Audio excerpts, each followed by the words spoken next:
Pada zaman dahulu kala, hiduplah seorang kakek dengan benjolan di pipinya. Tentang berapa besarnya benjolan itu yaitu sebesar sekepalan onigiri, nasi kepal pun ada. Apa yang mesti saya lakukan? Adakah cara untuk menghilangkan benjolan ini ya?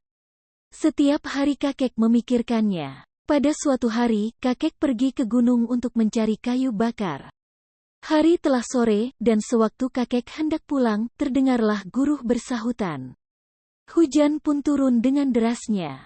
Apakah ada tempat untuk saya berteduh ya? Kata kakek sambil mencari-cari tempat berteduh, dan menemukan sebuah gua di dekat situ. Kakek pun masuk ke dalam gua dan berteduh menunggu hujan berhenti. Pada saat menunggu itu, akhirnya kakek pun tertidur. Serasa mendengar bunyi seruling dan gendang, kakek membuka matanya dan ia pun terkejut takjub. Dalam kegelapan di tengah malam itu, di dalam gua di sekeliling api unggun yang berkobar-kobar tampaklah raksasa berwajah merah dan biru yang sedang asyik minum sake. Juga ada raksasa yang meniup seruling, memukul gendang dan menyanyi-nyanyi.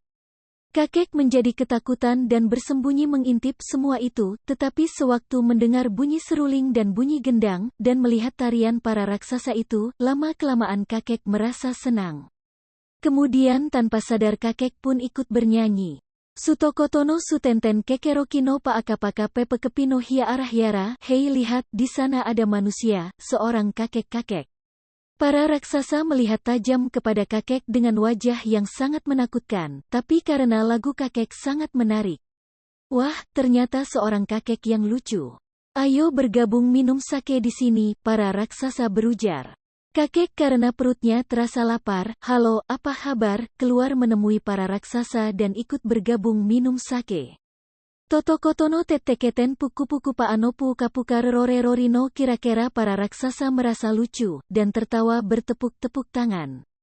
Kakek pun merasa senang, dan lupa waktu yang terus berjalan. Sementara itu, entah datang dari arah mana, terdengar bunyi koko ayam. Sebentar lagi akan subuh. Ayo kita berhenti duku untuk hari ini, salah seorang raksasa berkata, dan raksasa yang lain berkata, kakek, terima kasih telah menari dan bernyanyi, sangat menarik sekali. Kapan-kapan datang lagi, ya? Ya, nanti saya datang lagi, kata kakek, namun raksasa berkata, tapi, adakah sesuatu yang bisa kami pegang untuk dijadikan jaminan, apabila ternyata tidak bisa datang? Oh ya, kalau begitu titipkanlah pada kami benjolan yang ada di pipimu itu. Berkata begitu, raksasa segera mengambil benjolan yang ada di pipi kakek-kakek langsung pulang ke rumah dengan pipi yang sudah terasa ringan, kemudian bercerita tentang kejadian semalam kepada kakek sebelah rumah. Kakek sebelah rumah menjadi iri mendengar nanya. Karena kakek sebelah rumah ini pun memiliki benjolan di pipinya. Saya telah mendengar sesuatu yang baik, saya akan pergi ke tempat para raksasa, dan minta tolong mereka untuk menghilangkan benjolanku ini. Berkata begitu, berangkatlah kakek sebelah rumah ini. Kakek ini persis seperti cerita yang didengarnya, menunggu di dalam gua di gunung. Dan pada malam harinya, datanglah para raksasa untuk mulai berpesta sake.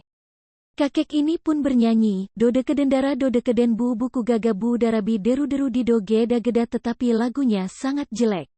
Lagu apa ini? Jelek sekali, kata para raksasa dengan wajah yang ketus. Kalau begitu coba menari. Kakek ini pun menari, tapi tariannya jelek sekali. Apaan sih, tidak menarik sama sekali. Ya, sudah.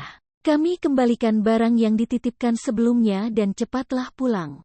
Berkata begitu, raksasa melemparkan benjolan yang dijadikan jaminan oleh kakek yang datang sebelumnya, kepada kakek sebelah rumah ini, dan menempel tepat di pipi satunya lagi yang tidak ada benjolan.